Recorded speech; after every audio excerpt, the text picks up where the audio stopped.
Welcome to The Explainer.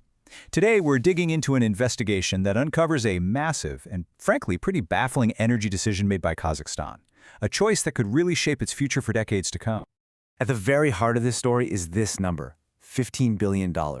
And that's just the starting price for a new nuclear power plant. This is a project that is absolutely critical for Kazakhstan's energy future, especially with its current electricity shortages. But here's where the real puzzle starts. An investigation by the Kazakhstan Gazette dug into this central, really troubling question. Why would Astana choose to partner with Russia's state nuclear company, Rosatom, a company that is, by all accounts, facing some serious financial and political crises? Okay, let's start with the first clue the investigation uncovered: the shaky finances of Kazakhstan's chosen partner. And look, these aren't just outside rumors. The warnings are coming from inside Rosatom itself. I mean, this is a pretty stunning admission. Rosatom's own leadership went on record saying they're running low on cash and are going to need government bailouts for new projects. That is a huge red flag.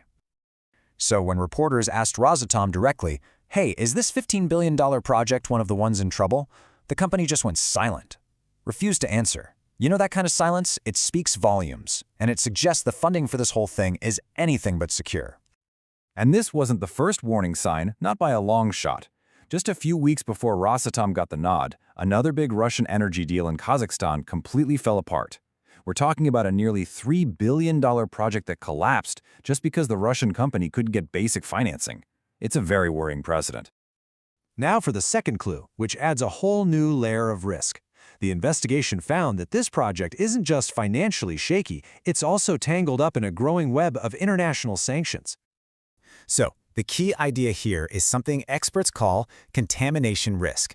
It's pretty straightforward. By partnering with a sanctioned company like Rosatom, Kazakhstan could get hit with secondary sanctions from the West. It basically contaminates their own businesses. And this is absolutely crucial. These sanctions aren't just some vague penalty. The U.S. specifically targeted the exact divisions inside Rosatom that are responsible for designing and building this type of plant. The very partners Kazakhstan needs are on the sanctions list. Now, why does this matter so much? Well, it all comes down to this number. Kazakhstan is a global uranium superpower. It controls over 40% of the entire world's supply. It is, without a doubt, the country's most strategic and valuable export. And to really get the stakes here, you have to look at the money. Uranium sales to the United States are a booming, incredibly lucrative business for Kazakhstan. I mean, look at this. Exports surged nearly 5 times in just 1 year, bringing in over $322 million. So here's the trap. The investigation found that by tying its nuclear sector so closely to Rosatom, Kazakhstan is risking its most valuable export getting relabeled as Russian under U.S. law. If that happens, it could be subject to import bans, effectively poisoning its own golden goose. Now, the Kazakh government tried to calm everyone down by suggesting, hey, don't worry, Rosatom won't be working alone, it'll be part of an international team. But, as the investigation found, that idea was basically a fantasy from the start.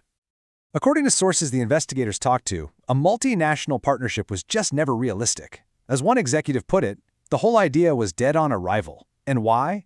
Well, because no Western or Asian company wants to risk getting hit with sanctions for partnering with Rosatom. And this isn't just speculation. The investigation confirmed that the other major bidders for the project were talking big players like France's EDF and South Korea's KHNP. They stated very clearly they would not join any project led by the Russian firm. So what does that mean? It means Rosatom is building this thing alone, concentrating all the financial, technological, and geopolitical risk in one place. And all of this leads us to the most puzzling part of the whole investigation. Why on earth would you choose this incredibly risky path when there were stable, proven, and sanctions-free alternatives right there on the table? I mean, the comparison here is just stark. On one side, you have Rosatom, high sanctions risk, needs bailouts. On the other, you have 2 stable, proven operators. One of them is the world's largest, for goodness sake. And yet, Kazakhstan rejected them. So analysts laid out what they call the nightmare scenario. If Rosatom's money problems get worse, it could be forced to just walk away from the project. In Kazakhstan, it would be left with a half-built plant, billions of dollars wasted, and the original energy crisis completely unsolved. So, the investigation doesn't end with a single smoking gun. Instead, it concludes with a list of critical, urgent questions that, so far, Kazakh officials have refused to answer publicly. And these questions, they highlight a real lack of transparency around a decision with just monumental consequences. I mean, was proper financial homework even done? Are there any protections in the contract if this goes south? Has anyone thought about the impact on uranium exports? What's the plan B? The public really deserves answers.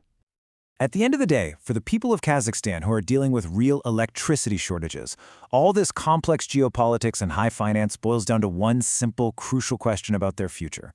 Given all the enormous risks this investigation uncovered, will this $15 billion bet actually deliver the power the country so desperately needs? The answer, well, it's far from certain.